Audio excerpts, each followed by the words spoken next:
Pedro Vial, or Pierre Vial, was a French explorer and frontiersman who lived among the Comanche and Wichita Indians for many years. He later worked for the Spanish government as a peacemaker, guide, and interpreter. He blazed trails across the Great Plains to connect the Spanish and French settlements in Texas, New Mexico, Missouri, and Louisiana. He led 3 Spanish expeditions that attempted unsuccessfully to intercept and halt the Lewis and Clark expedition.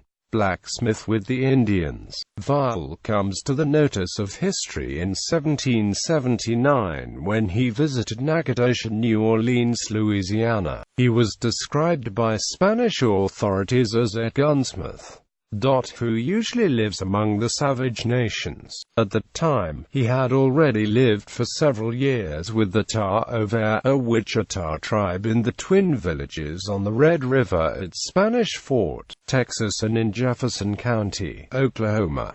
Vial spoke French, Wichita, and halting Spanish. He communicated with the Comanche in Wichita, which many of them spoke the Spanish, were suspicious about the activities of Vial, a Frenchman, and tried unsuccessfully to prevent him from living among the Indians.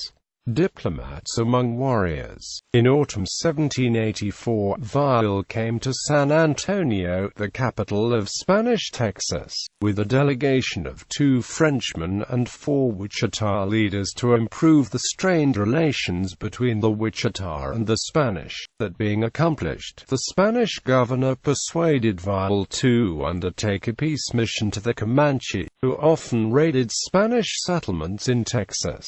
Vial selected a 22-year-old Spaniard, Francisco Xavier Chavez, to accompany him. Chavez, born in New Mexico, had been captured by Comanche when he was 8 years old and grew up among the Wichita and Comanche, speaking both languages. In 1784, Chavez had escaped from the Wichita and presented himself to Spanish authorities. Vial and Chavez and 2 servants left Natchitoches on July 23, 1785 and journeyed to the Twin Villages of the Ta'Overe in company with 2 Ta'Overe leaders. The party arrived at the Ta'Overe villages on August 6.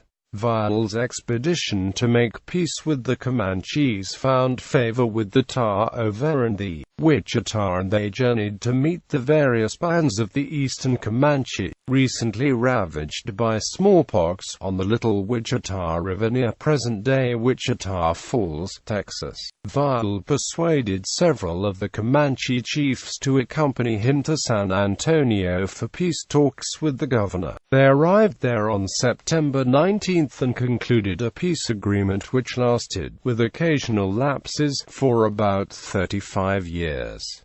Blazing trails. Building on the peace agreement with the Comanche, Vial volunteered to find a route from San Antonio to the Spanish settlements in New Mexico. There being no direct contact between the Spanish in Texas and New Mexico at this time, the governor ordered him also to castigate the Ta'Overe for a raid on the Spanish horse herd at San Antonio. Vial and a companion, Cristobal de los Santos, set out from San Antonio on October 4, 1786, reached the Twin Villages of the Ta'Overe on December 28.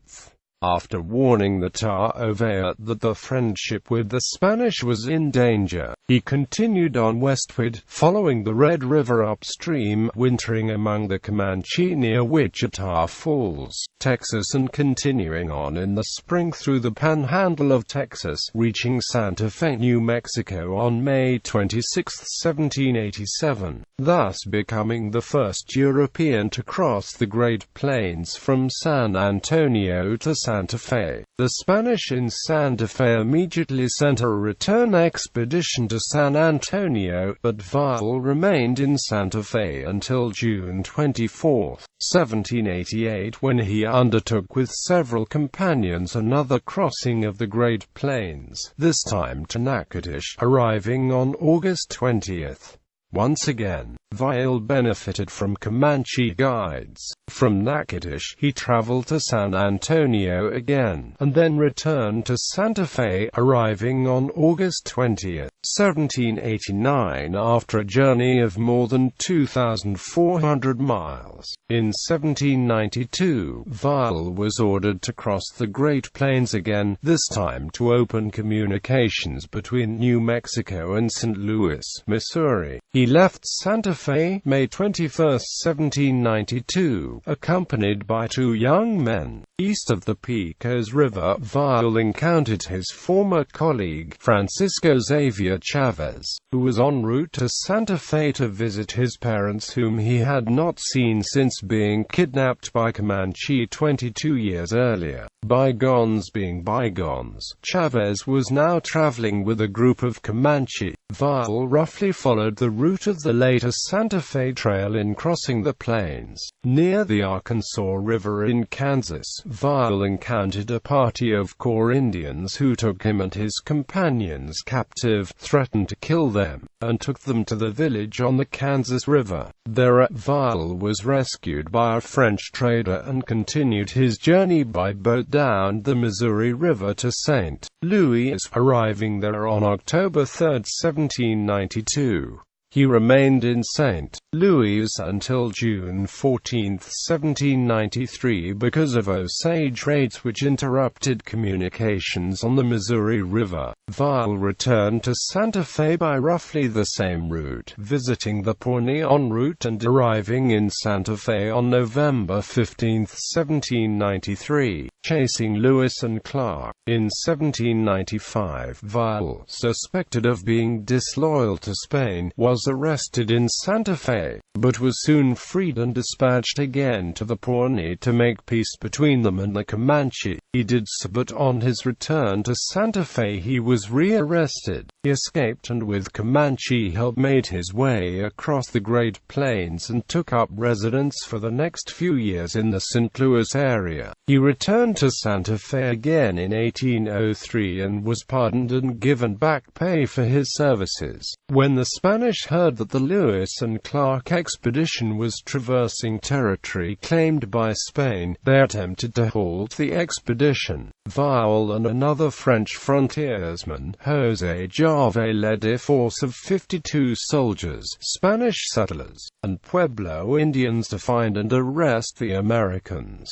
Leaving Santa Fe on August 1, 1804, Vial reached a Pawnee village in central Nebraska where they heard that Lewis and Clark had already passed that way, and were about 100 miles distant and proceeding up the Missouri River. Vial made no effort to catch the Americans but returned to Santa Fe on November 5. The next year, departing Santa Fe on October 5, 1805, Vial and Jave with 100 men were sent out again to seek an alliance with the Plains Indians tribes to prevent the return of Lewis and Clark, who were by this time on the Columbia River, far to the northwest, near present-day Las Animas, Colorado. Vial was attacked by about 100 well-armed and mounted Indians whose persistence caused Vial to return to New Mexico. He was unable to identify the tribal language of the Indians attacking him, which, given his expertise and experience, is odd. On April 19, 1806, Vial and Jave departed Santa Fe northward with yet another force, this time with 300 men, to secure treaties with the Plains tribes and thwart the efforts of the Americans.